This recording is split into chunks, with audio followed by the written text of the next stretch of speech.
I'm using a quarter angle Taklon shader. Sheesh, that's a mouthful. It's one of my go-to brushes. It's a synthetic brush, good for covering medium-sized areas, but you can also get a fine line if you need to. A ceramic paint palette because it's easier to wash up, tissues of course, water trough, and paint. I've got my red blobs down. I'm gonna have a red and yellow scheme for this painting. Normally I would be using gouache, but in the gouache set that I have, the yellow is cheap looking, to be honest. It's got an icky, blacky, greeny sort of a hue to it, so I'm using a Winsor & Newton cadmium yellow watercolor. The nice thing with gouache and watercolor is that you can mix them together freely. They play very nicely.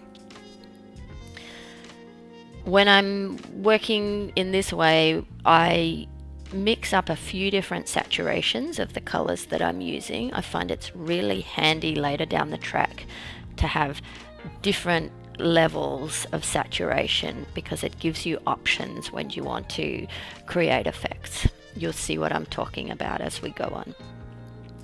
I want to have a mustardy yellow, so I'm adding a little bit of yellow ochre into the mix to darken off the yellow a bit and make it that nice mustard color.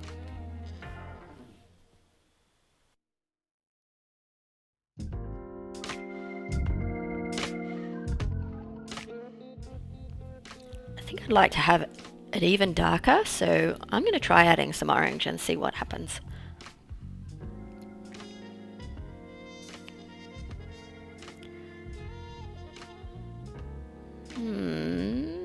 Not sure about this.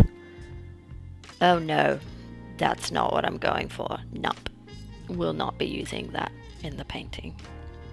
Back to the mustard yellows.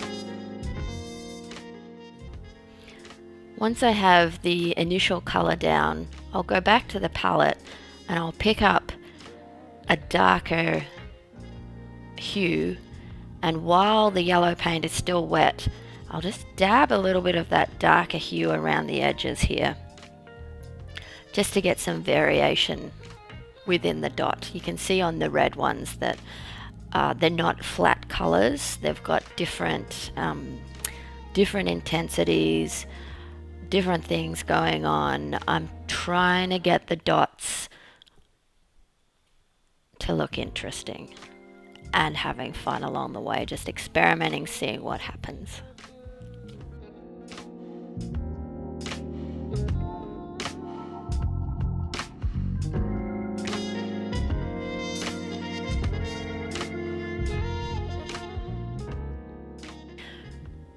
When you add different saturations on top of a wet color, it blends really nicely. That's the same goes for watercolor or gouache when you're using it like watercolor, which is what I'm doing here because there's quite a lot of water in with the paint. And that's how, when you dab some blobs onto a wet spot like I'm doing in the top left corner of the painting here, you get this really nice bleed effect on the paper, and I think it looks super cool.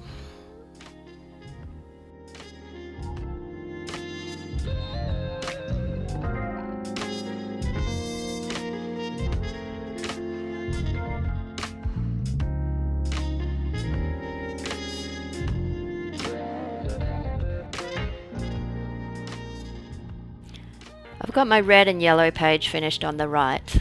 I'm starting a new page now because I also want to try out this mustard yellow with a navy blue. I think mustard yellow and dark blue is a really cool color combination. So I'm laying down some yellow dabs on the left hand page, again using those different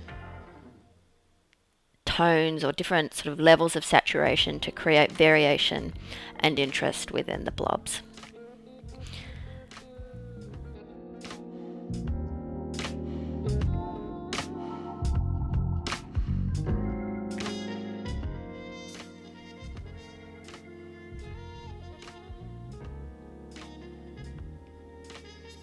Now I'll do the same thing with the blue.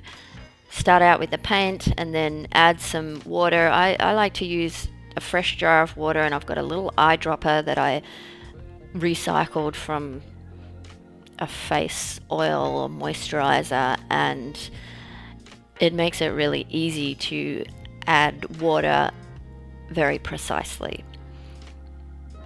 So again, just mixing up different levels of saturation, so I've got those different levels of darkness to play with. And with watercolor and gouache, when you're using gouache in a watercolor manner, which is what I'm doing with this painting, you start out with the lighter colors and then you add the darker colors on top. It's very hard to go backwards. When you're using gouache in a more gouache-like manner, and I'll do a video on that later on, you can go light to dark or dark to light, whatever is your fancy, because gouache can be super opaque, so you can put a light color gouache on top of a dark gouache, and that works pretty well. But when you've watered down the paint, as I've done here, to a really sort of loose consistency, then it behaves pretty much like watercolor, and you've got to go light to dark.